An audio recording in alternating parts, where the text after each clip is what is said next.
Good afternoon, everybody, and welcome to what will be, I am fairly certain for all of you, the penultimate session at the ISQua conference for you. We weren't anticipating having quite such a large room to do this session, so apologies that you'll feel a little bit spread out. I know you have been invited to come down to the front as much as you would like, and still feel free, particularly as the discussion develops, if you want to move down a little bit later on, that would be fine as well. My name's Jill Vickerman. I'm the Policy Director for Quality in the Scottish Government, and I have a role working across health and social care in driving the quality strategy that I know a number of you will have heard quite a lot about during the course of the last 3 days. And in these discussions, I hope that you've picked up that in Scotland we've been really focusing on improving the quality of the way that we provide healthcare services and addressing some of the underlying issues of improving safety, improving effectiveness, and improving the person-centeredness of the services that we provide. However, underlying all of that, we continue to have some really real challenges about the inequalities in population health that we have across Scotland, and I'm quite certain that a number of you will also experience similar types of challenges. For us going forward, I believe this continues to be one of the biggest challenges for us, and we have a real geographic challenge between parts of Scotland like Glasgow, where there are poorer health outcomes, and other more affluent parts of Scotland, for example in Edinburgh where you are now. So the two speakers that we have this afternoon are absolutely perfectly placed for us in Scotland to help understand some of these challenges a bit more. We have Carol Tannahill, who is the Director for the Glasgow Centre for Population Health, and Phil Hanlon, who is a Professor in Public Health at Glasgow University. And they're going to share with you today some of the background to Scotland's population health history, to set out some of the options that we have in terms of trying to tackle that in Scotland, and to initiate what I hope will be a fairly involved discussion with yourselves about some of the ways forward. So without further ado, I shall hand over to Carol to take you into this. Great. Thank you very much, Jill, for that introduction, and good afternoon, everyone. It's a real pleasure for us to be here this afternoon to talk to you about what's happening to health in Scotland, some of the challenges that we face, and to consider with you how applicable the concepts of quality and safety are as approaches to improve Scotland's health overall and to reduce inequalities within it. The structure of our talk this afternoon is as follows. We've got a bit of a menu for you. The first course is that I'm going to provide a quick overview of health in Scotland and how it's changing over time. Phil is then going to engage with you in a bit of discussion. And as Jill said, we hope this truly will be interactive so that we can hear from your experiences as well to inform how we respond in Scotland. I'll then come back and present a short sort of menu of the types of responses that we have at our fingertips in public health to see what the strengths and weaknesses are of different ways of responding to the challenges that we face. And then Phil is going to again interact with you to think about what all of that means for the prognosis for health in Scotland. So I hope that sounds like what you expected you were coming to take part in this afternoon, and that you'll enjoy the session with us. The last thing to say by means of introduction is that this is very much an overview we're going to be giving you. We know where we're starting off. We're not quite sure where the journey is going to take us this afternoon, but hopefully we'll enjoy the journey together and we'll land somewhere interesting at the end of it. So here we are then, the current position of health in Scotland. I'm going to use mortality and life expectancy as our best, strongest measures of what's happening to health in the country. And these is sort of the most up-to-date current position of male life expectancy in Scotland compared to other European countries. And you can see Scotland has the shortest life expectancy of that large number of European countries. And it's exactly the same for female life expectancy. That's the current position. However, Scotland has not always been the sick man of Europe. This is the phrase that's so often used to describe Scotland's position, the sick man of Europe, but it's not always been this way. And this slide shows trends in life expectancy in Scotland and a range of other Western European countries from the mid-1850s through to the present day. And what you see, of course, is the gradual increase in life expectancy everywhere over this time period. Now, this blue line shows you Scotland's position in that European context. And you can see that we were pretty much middle of the pack until about the 1950s, from when Scotland's position has deteriorated. And by the turn of the century, we actually had, as I've already shown you, the lowest life expectancy of these Western European countries. So, if life expectancy is a proxy for health, and again, we might get into a discussion about that, then overall health in Scotland is improving. But there are a number of key questions that we need to consider about how fast it is improving, on what dimensions are we seeing improvement, and in what dimensions do we really have to focus to improve Scotland's position, and for whom is health improving? And I'm going to take you through some data that give us an entry into each of those three questions. So first of all, how fast is health improving in Scotland? So looking just at that time period where our position in the European context started to deteriorate, we can see here Scotland compared to a smaller number of European countries, Austria, Finland, France, Italy, and Portugal. And Scotland again shown in the blue line, so it's easy for you to identify. And you can see at the beginning of the time period, Scotland's position was very much in line with Austria, Finland, France, and Italy, and much better than Portugal.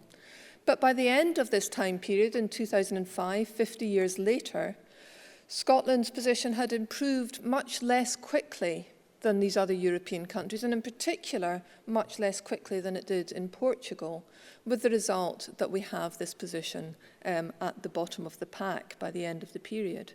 And looking more widely, this is a selection of OECD countries, countries that in Scotland we might wish to aspire to be more like, Australia, Canada, and Japan.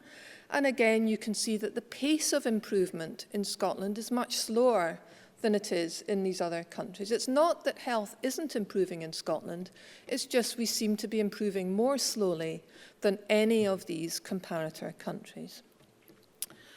So the second question then was, on what dimensions is Scotland doing less well? What's causing our position now?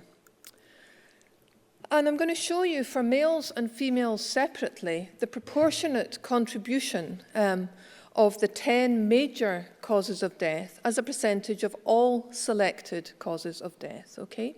So you can see here, I hope it's clear enough, different coloured bars that represent the proportion out of 100 for each of these main causes of death over a time period from 1955 through to 2010. Now, two main messages that I want to draw out from this. The first is that you see quite clearly that IHD and cardiovascular disease over this period of time have reduced in the proportion of mortality that they cause.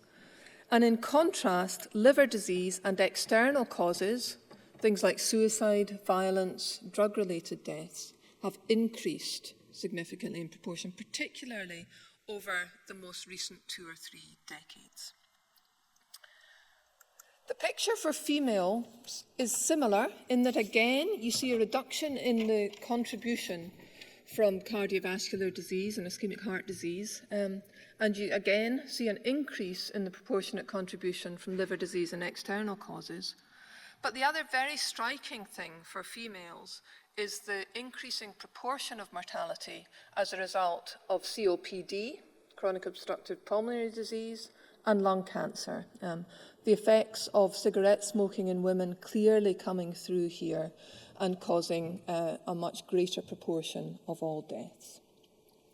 So I'm going to look at some of these individual trends in a bit more detail and again help you see those in a European context to see whether what's happening in Scotland is typical of what's happening across the rest of Europe.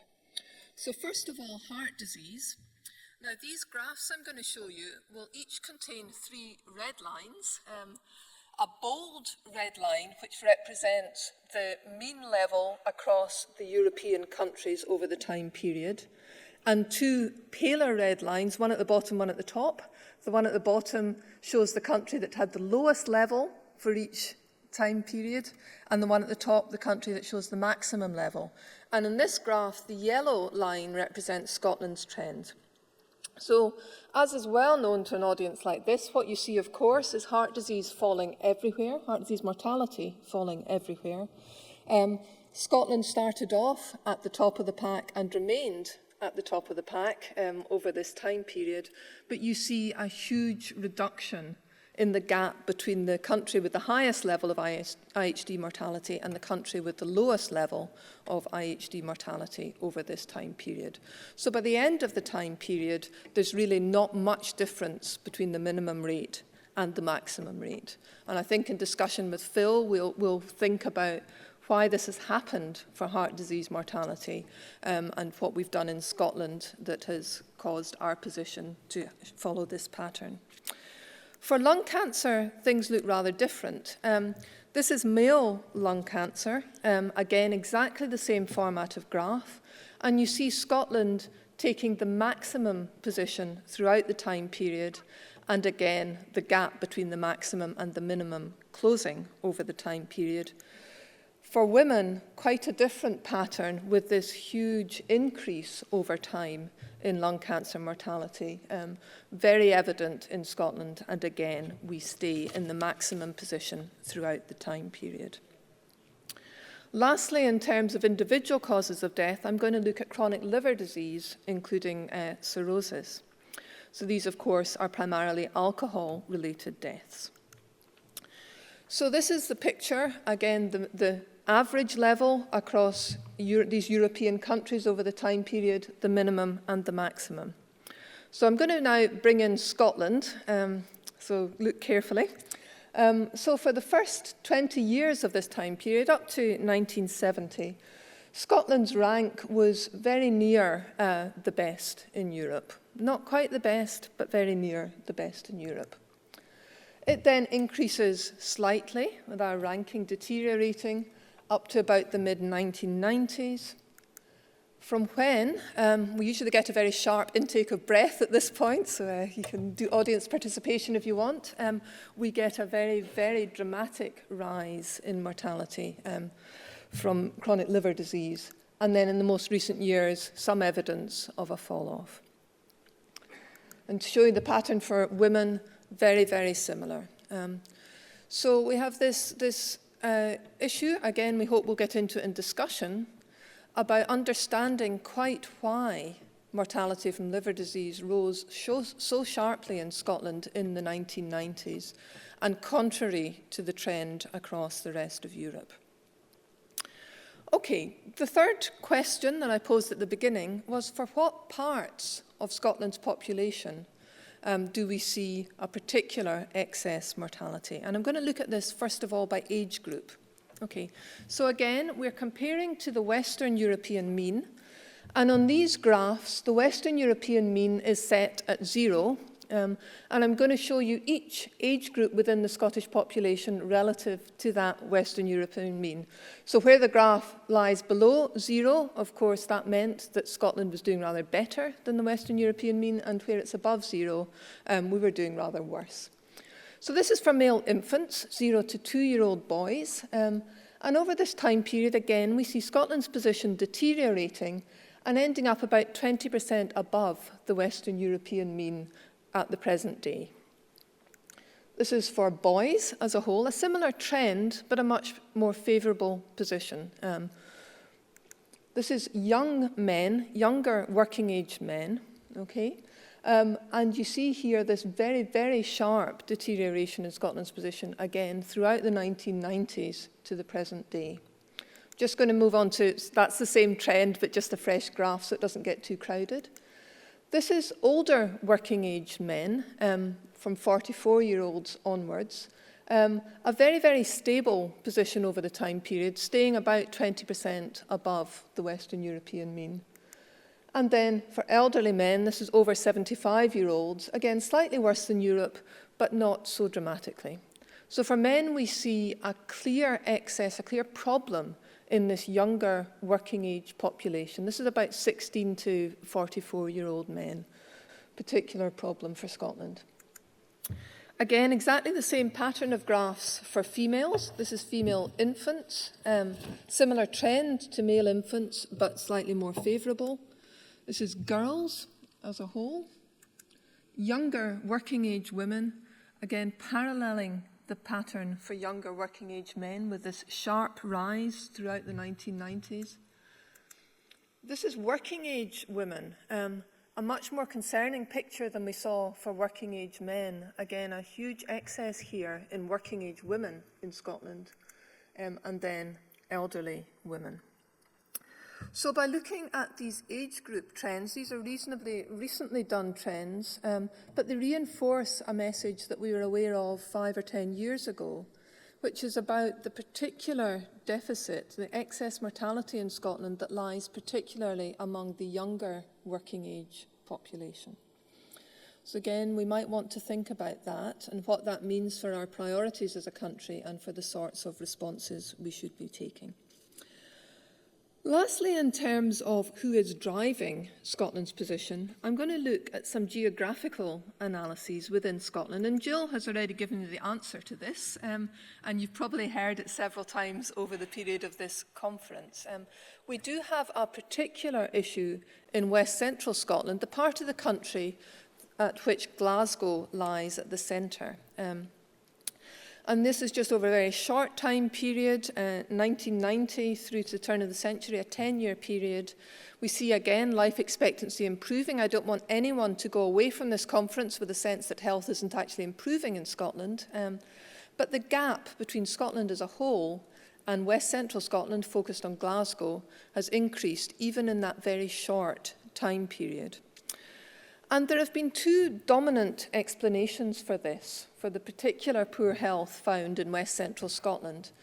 The first one is that it's a consequence of the processes of deindustrialisation.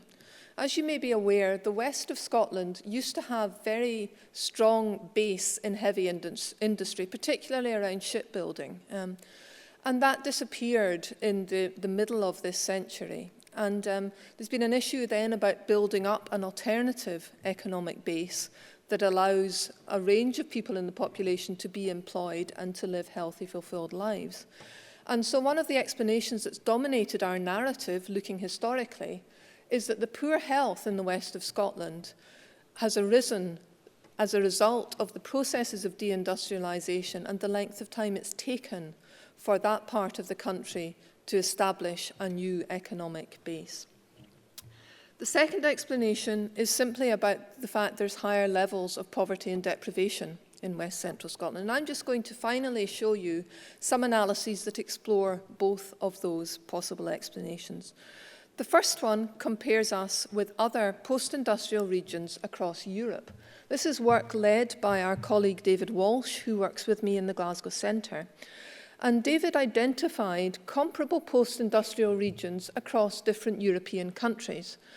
An important introductory point here is that wherever you look across Europe, the post-industrial regions are the parts of each country that experience the worst health. It is a common trend that regions that have been through a period of industrialisation and then deindustrialisation tend to have worse health than other parts of their country. But again, what you see across all of these post-industrial regions, you'll recognise some of them, the Ruhr in Germany, Saxony in Germany, Limburg in the Netherlands, Nord-Pas-de-Calais in France. You'll see that in all of them, life expectancy has increased over this last 20-year period, but it is again increasing more slowly in the west of Scotland than it is in these other post-industrial regions. So you can see by the end of this period, the gap between west of Scotland and some of these other regions. The two that are highlighted are actually in Eastern Europe, Northern Moravia from the Czech Republic and Katowice from Poland. the gap between the west of Scotland and these other two Eastern European post-industrial regions is very small, much smaller than it was at the start of the period. And this is for female life expectancy, the same comparisons, the same regions, and by the end of the period in 2005, even these Eastern European post-industrial regions have a longer life expectancy for women than they do in the west of Scotland. So, we're not convinced that deindustrialisation in and of itself is an adequate explanation for our poor health in the west of Scotland. The second explanation was, as I said, about deprivation, and David's used this measure of income deprivation to compare Glasgow with the two other cities in the UK that have the most comparable levels of income deprivation, namely Liverpool and Manchester. These are two large cities in England. And in all three cities, about 25% of the population are income deprived. But if we plot all-cause standardised mortality ratios for each of these three cities, we can see that Glasgow has 14% more mortality across both sexes and all ages than Liverpool and Manchester combined. They're set at 100. And this is particularly the case for males who have 22% excess mortality. And if we look at premature mortality, that's mortality before the age of 65, we can see that the Glasgow excess is over 30%, 35% for males. So again, deprivation in and of itself doesn't seem to be an adequate explanation for the excess mortality we see in Glasgow. A couple of other important points. The excess is present across all deprivation deciles in the city. It isn't only about the poorer parts of Glasgow. This effect is evident across the whole of the city, the people living in the most affluent areas as well as those in the most deprived areas. And it's also there across a whole range of different causes of death. You can see here different categories of mortality. You can see how many deaths each accounts for, and you can see the extent of the Glasgow excess, which is particularly there once again in these external causes: suicide, alcohol-related mortality, and drugs-related poisoning. So just to summarise for you, because I've gone through that quite quickly, when we look at excess mortality in Glasgow compared to Liverpool and Manchester, it accounts for a significant number of deaths. This is not a small excess. It accounts for a significant number of deaths. It's not to say that poverty isn't important, but the excess is also important. Almost half of these excess deaths were premature deaths under the age of 65. When we look at all ages, 50% of the excess relates to deaths from cancer and circulatory diseases. And if we look at premature mortality, about 50% are caused by alcohol and drugs-related deaths. The last point I want to make is that this excess hasn't always been there. Once again, it is a relatively recent phenomenon for us. This looks at premature male mortality, again, in Glasgow, Manchester and Liverpool over time. And you can see that Glasgow falls away from the other two cities about as recently as the 1980s. Until then, the three cities' experience was all very similar. I'm going to stop there. I'm just going to summarise what I've said and then hand over to Phil to pick your brains and enter some discussion with you about what it all means. I think I'll maybe just leave these up, Phil, and you can take us through it. Okay? So that's enough for me at the moment.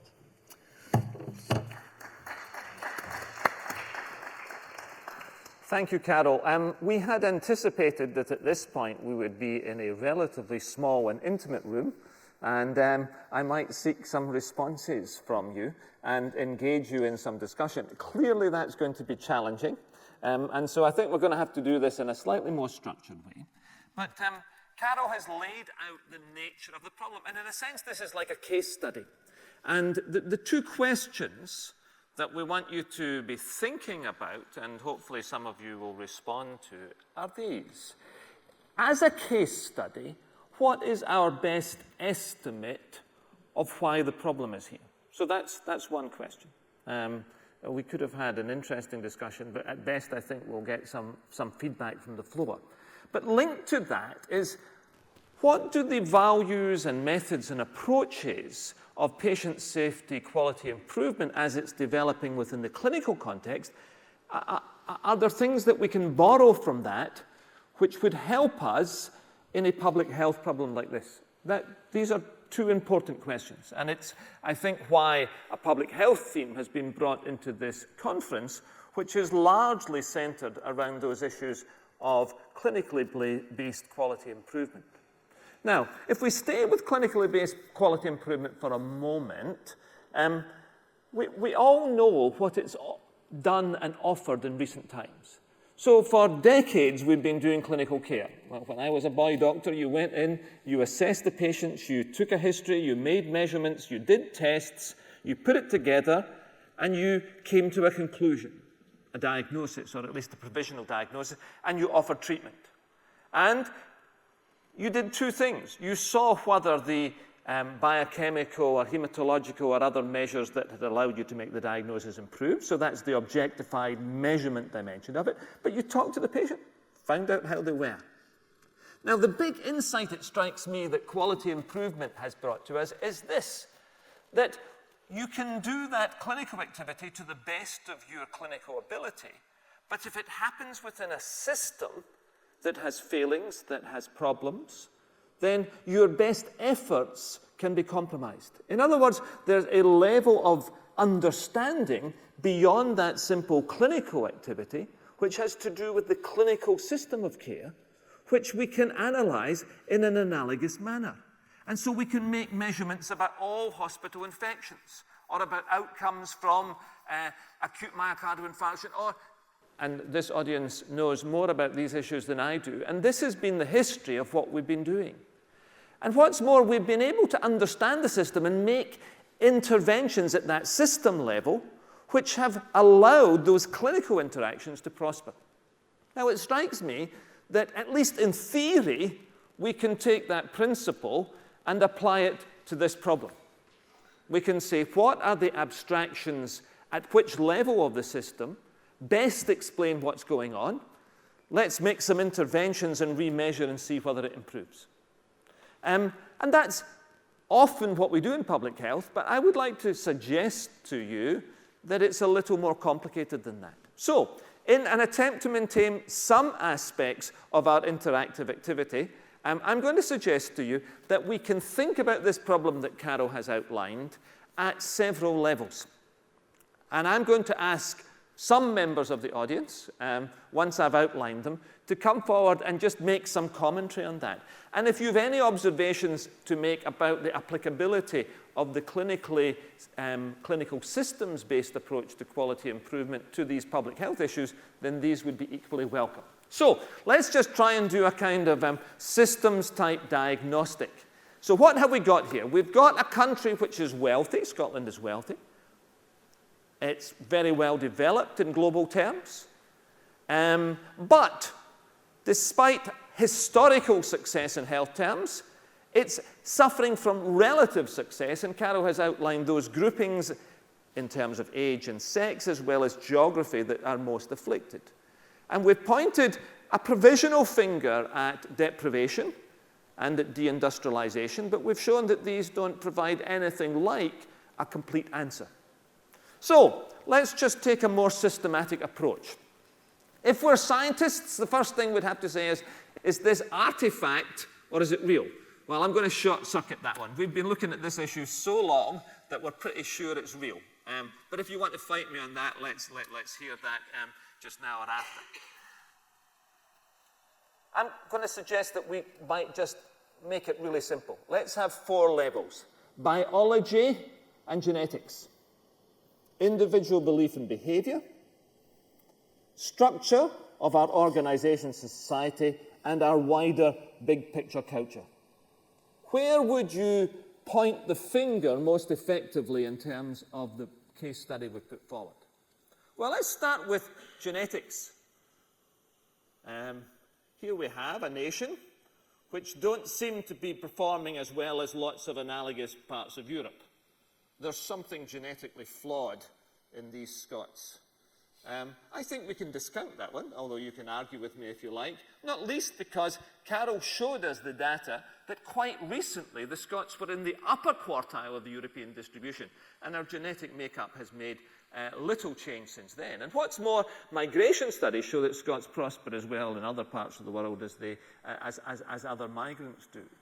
So I'm going to put that one to one side, but we can, because I'm going to be asking for comments in a minute, and you can say which you're most attracted to. Of course there are, however, biological mechanisms. These mortality rates don't happen by magic. People suffer from real biological entities like malignancies, atherosclerosis, or whatever.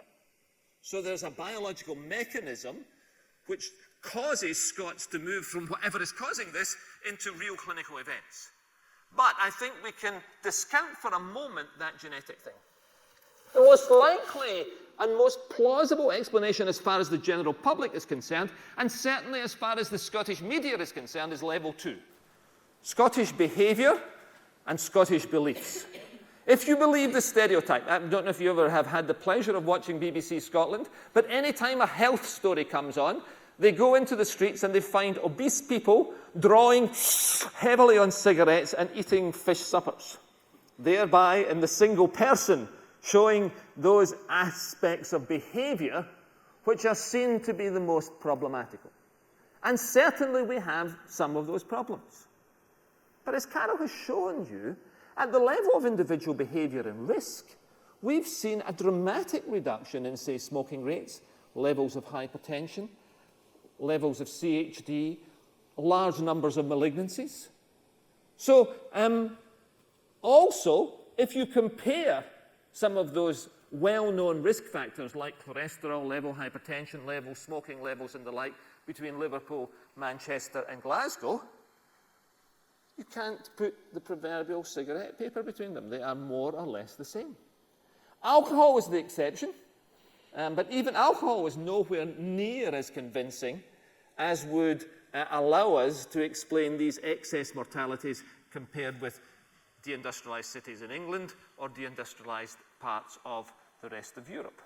So there's certainly a problem, but it's hard to lay all of the blame at individual behaviour. As far as attitudes are concerned, Scots are considered to be fatalistic, unconcerned about their personal future.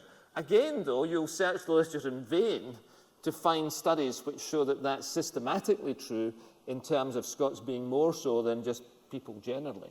And the work that has been done most recently looking at those kind of values between Liverpool, Manchester and Glasgow suggests that, again, there's not substantial differences.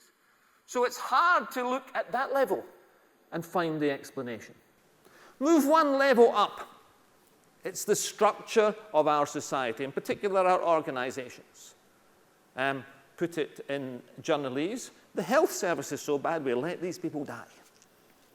Again, though, the data doesn't at all confirm that. Indeed, it probably suggests the converse. The health outcome data, the health input data, the health process data for Scotland is every bit as good and often better than regions that have lower mortality. Now, it doesn't mean that there aren't other organisational weaknesses within Scottish society, and we would speculate as to what they might be. Move a further level up in structure, though, and we get to an important issue. Richard Wilkinson has spent a lifetime assembling data which shows this. If you look at the nations of the world, when the nation is very poor and it becomes a little richer, its health improves markedly. If you can give people slightly better nutrition, a proper program of immunization, life expectancy improves rapidly. However, it's like a dogleg. You get to a point here, and Costa Rica sits about that apex point. It then becomes much flatter, and if you look at the rich nations of the world, what Wilkinson shows is that the level of economic inequality is a more important determinant of overall life expectancy than is the absolute level of wealth. In other words, a rich country with great inequalities can do worse in health terms than an equally rich or even slightly poorer country that is more egalitarian. And this is an interesting part of the work that's being done, because what we discover is that the European countries in general tend to be more even in terms of their economic distribution than the whole of the United Kingdom. So some of the difference between Scotland and the rest of Europe might be explained by our greater socioeconomic inequalities, but that doesn't explain the difference between Scotland and England or between Glasgow, Liverpool and Manchester. So we're picking at structure a little bit. And the final level, and remember I'm going to be asking for some contributions from the floor if you'll be so bold to do that. Which level would you go for, or which combination of levels? The final level has to do with culture. And by culture I mean the way we understand the world and the way we associate with each other, the symbolic meaning we give to things and so on. So let's just rapidly take the issue of alcohol and the way alcohol culture has changed. Again, I was going to do this interactively with you, and I often do it with the students who have no folk memory of life before they were born, of course. But if you go back to the 1960s, when Glasgow and Scotland was an industrial economy, and you ask the question, what did people drink? The answer was beer. Where did they drink? The answer was public houses and pubs. When did they drink? The answer was after work. And the question, who drank? The answer was working men, often in manufacturing jobs, spilling out the factories and shipyards into pubs to drink. So there was an alcohol culture in the 1960s. And at that stage, although there were problems associated with alcohol in Scotland, we were not, as Carol has shown, anywhere near that European peak. You move today and you ask the students the question, and I'll tell you exactly what they answer. You ask the question, who drinks? And they say, everybody. And you ask them, what do they drink? And they laugh and they say, everything. Yeah? Because it's multiplied in the forms of alcoholic beverages available. Where do they drink? And they laugh again and they say, everywhere. And who drinks? And the answer is everyone. Both sexes in most age groups. So what we've seen is a profound change in alcohol-related culture, and indeed there's a good literature as to how this came about, which we don't have time to explore just now, but it's an interesting story in itself. Wider than that, we've moved from being an industrial culture to a post-industrial culture, from a producer culture to a consumer culture, and with consumerism has come issues of identity, how we relate to each other, how we present ourselves to each other, and all of these bring stresses and strains which people can feel in a very real way. So there's my question. Which, if you were analysing this problem that Carol's presented in a manner that's analogous to a clinical problem within a hospital setting, where would you begin to make your diagnosis as to which level we might need to intervene at? Now, I'm going to pause for a moment. There are microphones here. Who's going to start us off? Would someone like to come forward and just offer any observation they'd make as to which level or anything else they'd like to say about what they've heard? Sir, thank you. Yeah, it seems to me that there's an artificial distinction between the levels, that in fact there are aberrant behaviours that are occurring, but they're driven by some of the structural and cultural influences that you've described. Yeah. So while they might be more widespread in Scotland because of the income disparities that you've highlighted, they are you need to intervene at multiple levels simultaneously to have the effect that you're looking at. Thank you. That's a helpful comment. Yeah, thank you. Peter Christie, Healthcare Improvement Scotland. I think that one of the statements that we commonly hear out of the quality and safety agenda in acute healthcare is that culture eats strategy for breakfast. And it's a very, very powerful thing. I remember going to Denmark, for example. The caricature of Denmark compared with Scotland might be that people are a lot more serious-minded than in Scotland. Was asking them about whether they're hospital cleaners, that's all private companies that clean hospitals. I said, what are your sanctions? What are the penalties if the hospitals aren't cleaned properly? And the woman looked at me as if I was mad and said, it's a hospital, why wouldn't you clean it to the best of your ability? Yes. And I come back here and it's much more about corner cutting and you know, it's just such a profound difference in cultures. And within the population of Scotland, it's not the same top to bottom. there'll be gradients No, there's not a single culture. There's what's normalised for each level of the population. So you're drawing attention, thank you, Peter, to culture, but I'm building it here is that there are several levels, it permeates through, and so it would be a false distinction to say that you could pick out one. Sir? Piotr Mierzewski, until recently in the Council of Europe, but originally from Poland. So it might be a small consolation that Katowice, our mining center, was the worst on the table. But it's no consolation that till that time Poland made dramatic improvement. And if I may say, it happens also in the East and West Germany comparison that communist system was one of the health risk factors. So it doesn't apply to you. But we are both Catholic countries, so I don't know whether it is a risk factor as well. Now, joking apart, for me what's important, remember when I was taught, there was the Ottawa Charter, Lalonde thinking, healthcare doesn't matter, everything is in the health promotion, public health. Then there came the period of I think that Martin McKee started showing that especially in the poorer countries, especially in certain conditions, the healthcare contribution to the global health balance is quite substantial, as you said, as you are in the apex, where essentially everything, in most countries, rich countries, the healthcare is redundantly equipped, redundantly financed. You might expect that getting it leaner might improve.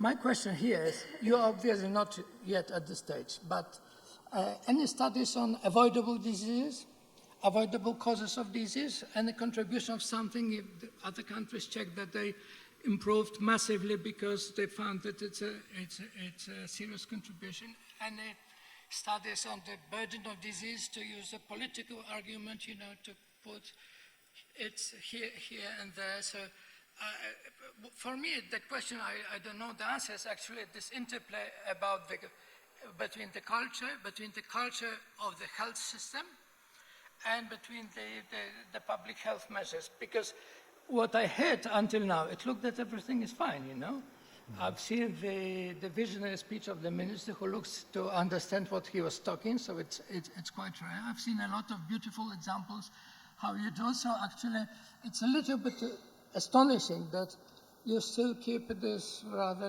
low place. Thank you. Thank you for that. I mean, the issue of avoidable disease is an interesting one. First of all, I would accord with you entirely. When Thomas McEwen did his work in the 1970s, suggesting that the improvement in health in England and Wales to that point was largely independent of medical intervention and was largely to do with socioeconomic development, that was true. I was a medical student at the time. But since then, you're absolutely right that the continued growth in life expectancy has largely been middle-aged and younger, older people growing older than they might otherwise have done because of successful management of chronic disease. So avoidable mortality matters, and matters a lot. The picture in Scotland is complex. Harry, I don't know if you want to say a word or two about this. We've got some concerns about cancer, but endless fights about the cancer data across Europe. And in as much as you can measure it, the big-ticket avoidable mortality issues we do quite well on. Do you want to comment, Harry? Yeah, I've looked at avoidable mortality in Scotland, and it's not really much different from any of our European comparators. One interesting thing about cancer, I used to be a breast cancer surgeon and became interested in cancer mortality in affluent deprived Scots. There is a significant gap in mortality, with the rich more likely to survive than the poor, and naturally we were concerned that that was about access to healthcare. So we checked 10-year survival after looking carefully, and we discovered that poor women were getting exactly the same pattern of treatment, exactly the same access to mortality. Their stage distribution of cancer at diagnosis was broadly similar, but the number of estrogen receptor positive tumours was far higher in affluent women than in poor women. There was a biological difference in behaviour of the cancer depending on your socioeconomic status, which was a very interesting observation. And after this session, I'm giving a lecture where I'll talk a bit about the biological consequences of poverty. And those consequences, I would argue, are consequences of psychosocial problems. But so there are some very interesting observations that we've been able to make that Carol has laid out very clearly, I think. Well, thank you. Anybody else want to contribute as to what they think they see going on here, or any other observations about the applicability of these approaches and mindsets? Sir? Sorry, I didn't say before, I'm Russell McGowan from Australia, but I have Scots heritage, and so I feel that I'm part of the diaspora and I have genetic similarities to the population you're looking at. I'm wondering whether the fatalism that you discussed earlier is a component in this psychosocial determinism of health status and indeed of biological processes.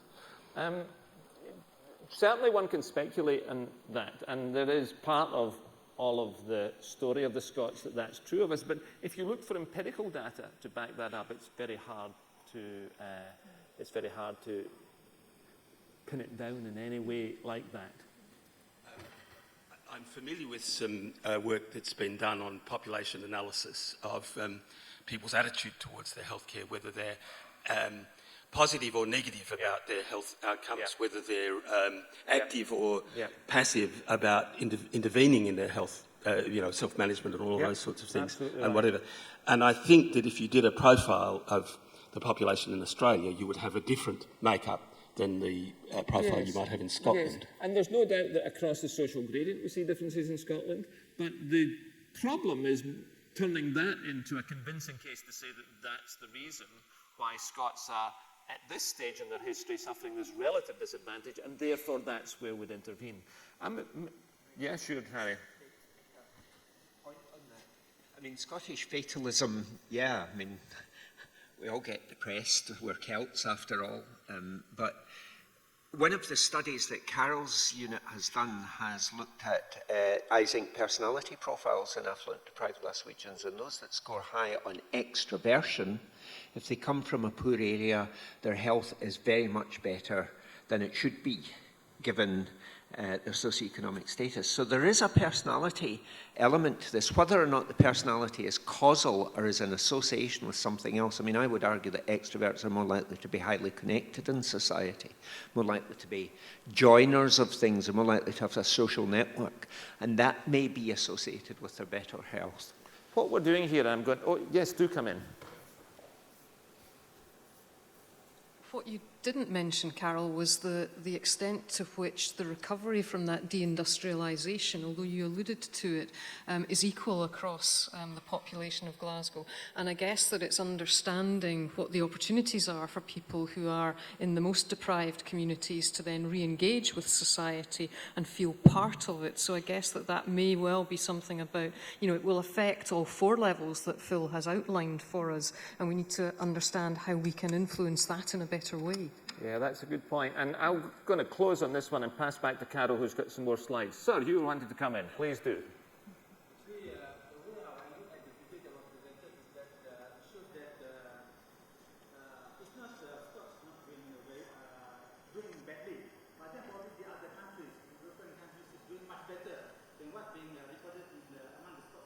Yeah. And the effect that being shown is very much among the pocket of group of people who are being, because we are talking about cancer, incidence of cancer death, and also certain heart disease. And this is very much related to the risk factors that being exposed from the certain point of time in the past, probably during the industrialization activities, of which, as you mentioned, that drinks and smoking is something which is extensively exist in the society at the point in time. And what we are looking at the asset that's offering now this time is very much a manifestation of the social, biological and social events that took place some time back. And whether that's also associated with the way how the healthcare is being provided at this time also may contribute to the asset that's being recorded in this presentation. That's a very, very powerful point, and you're quite right about it. What you're saying here is that we cannot confine our inquiry to the circumstances at the moment, and we need to look at historical influences with lag times, that only now manifest themselves, and that's very valid. A good deal of that work has been done, and it's again tricky. So we need to say that this is an unsolved case study. This is work that's ongoing at multi-levels, and I'm going to pick up on what several people have said, is that I think that the problem we have with public health problems of this nature is that they cannot be pinned down to one of these levels. If we could do that, the cycle of intervention, measurement, and improvement would be a lot easier than it's proving to be. And indeed, public health successes have often been when we've been able to pin it down. Yeah, it's the cholera bacillus in the feces in the water supply. Yeah, it's the EPI program that needs done, and so on and so forth. Or even it's the socio-economic progress. So we face in the modern era, and many countries in the world will be coming into this, a much more multi-layered and complex case study to solve on each occasion, and it requires us to respond in that multifaceted way. Carol was going to pick up on that issue now. Thank you for that great discussion. I'm sorry, I'm going to not go through this. I'm going to give you 4 quick headline messages about types of public health response to the issues you've heard. And we'll finish once I've done that. So the first type of response that we tend to see are programmatic responses on individual issues. And this is the most common response. So, you know, there's a problem with lung cancer among women. We therefore need a programme of smoking cessation for women, etc. It's the most common response. There's quite a strong evidence base for a lot of these programmes. There's often a clear method for introducing them. We don't only know what to do, but also how to do it. We see positive outcomes for at least a proportion of participants in these programmes. However, we've also seen that they tend to increase inequality. Usually those who do best from them are those who already have got resources, those who do worst are those in the poorest circumstances. They rarely achieve population-level impact, so they often have positive outcomes for those who go through the programmes, but rarely do we see the consequences of that at the whole population level. And they also mean that we need to respond to each new issue afresh, so we have separate programmes for each of these different determinants of health, whether they're behavioural risk factors or environmental ones or whatever. Okay, the second type of response we see are national policy responses on individual issues, and we've had a lot of those in Scotland, and indeed we pride ourselves actually in being quite pioneering in terms of our public health policy. So examples: smoking in public places legislation, the commitment to alcohol minimum pricing, very high quality screening and immunisation programmes. We have housing quality standards for all of our public housing. Over 90% of our housing now meets these quality standards. We have reasonable social protection measures. As you'll know, this is an issue for our independence debate at the moment, but basically we've got quite strong welfare state and social protection measures. We've got standards for school meals, so on and so forth. These are just some examples, but all of these are in place, impacting across the whole population. That means they're less likely to increase inequality than our programmatic responses that people have to opt into. They're also more likely to achieve population-level impact because everyone in the population is complying with them or affected by them. But they still leave us with the need to respond to each new issue afresh. Great for policymakers, keeps them in jobs, but not necessarily the most efficient way to improve the health of a population. So we think that the way forward lies significantly in these next 2 types of response.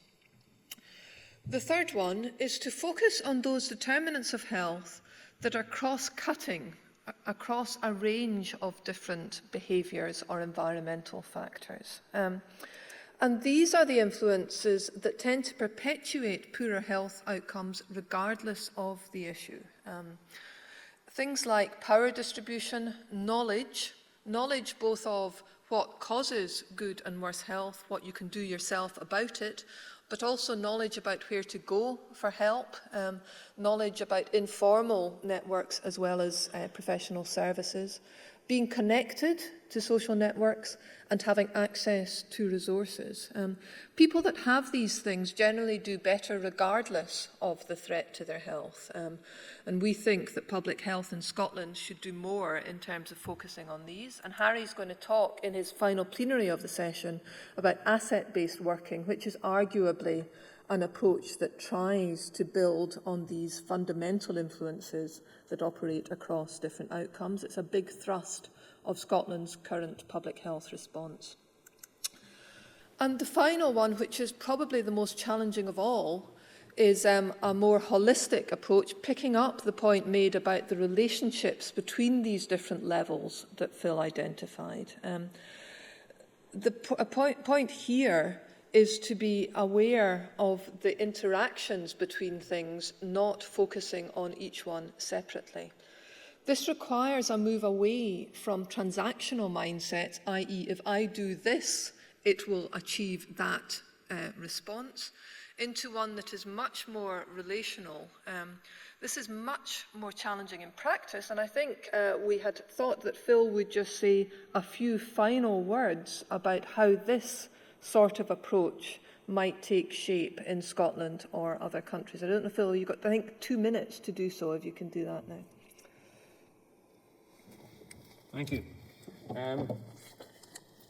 In 2 minutes, what I would say is this, that problems elicit responses. As we've already discussed, you know, when it was the disorder and chaos of an early industrializing city, you needed order, you needed a civic government, you needed sewers, you needed a police force. When it was the next phase, where it was, how do you organize that into prosperity, then we see prosperity coming. And China, for example, has moved through that phase of its development massively rapidly, such that at the moment in China, you've got the east coast of China has got health statistics like that of Italy, and some of the poorer western rural provinces more like that of Ghana. And so you see these things happening massively quickly in some parts of the world today. But prosperity has brought great health benefits to many countries. In this country, we then had another phase, which was how do we spread that benefit? And that's the welfare state phase. And there are many countries in the world that are at that cusp. Will they move into a welfare state type phase, or what version of that will they take? And then we've just been discussing how the final problem was, yes, as many people grow older, how do you cause them to grow older well? How do you cause them to grow older well with chronic disease? And that's part of what we're grappling with at the moment. What's suggested here, though, is that if we are to function successfully as an old but healthy society where all benefit, some of the programmatic or even policy-led approaches will need to be supplemented by an expansion of empathy, self-care and mutual care, engagement with each other, and an understanding of who are in that circle of care and for whom we should be concerned. Can we do that? Of course we can. If you go back a few centuries and you meet anybody in Europe, they would consider themselves to have a circle of empathy, which was their family and their small village and the people they know. If you said to them, in time they'll be part of a nation state where they'll, at least fairly readily, pay taxes so that people hundreds of miles away can benefit, they'd think you mad, and yet we do that quite naturally today. And so what I would say, and the work I've been doing, has been to try and identify how it is emerging. And I'll leave you with that tantalizing thought. There is work there that I'll happily share with you if you want a chat. There are many people now beginning to see that they want to be citizens of the future. People who live that relational life, concerned for a circle of empathy that actually embraces the whole globe. And that's been something that's emerged in recent times and will be, I believe, the force that will bring about that final component. So thank you for your participation. Oh, I'll hand you back to the chair to do all of that. That was good. Thank you. Well done, Phil. I need to draw us reasonably quickly to a close now. I hope that you found this session interesting. I think one of the people who stood up to ask a question there drew out the sort of stark difference, I think, that we've been demonstrating here between where we think Scotland has a really strong and positive story to tell about what we've managed to achieve through improving quality and safety, but how the experience that we have in tackling the underlying causes around about our population health and the inequality in our population health also, I think, give us a really important place on the stage in terms of trying to understand the opportunities that we still have to find there. So I'd like you all to join me in thanking Phil and Carol very much for a very interesting and inspiring talk, and we'll move quickly out of the stadium after that. Thank you very much.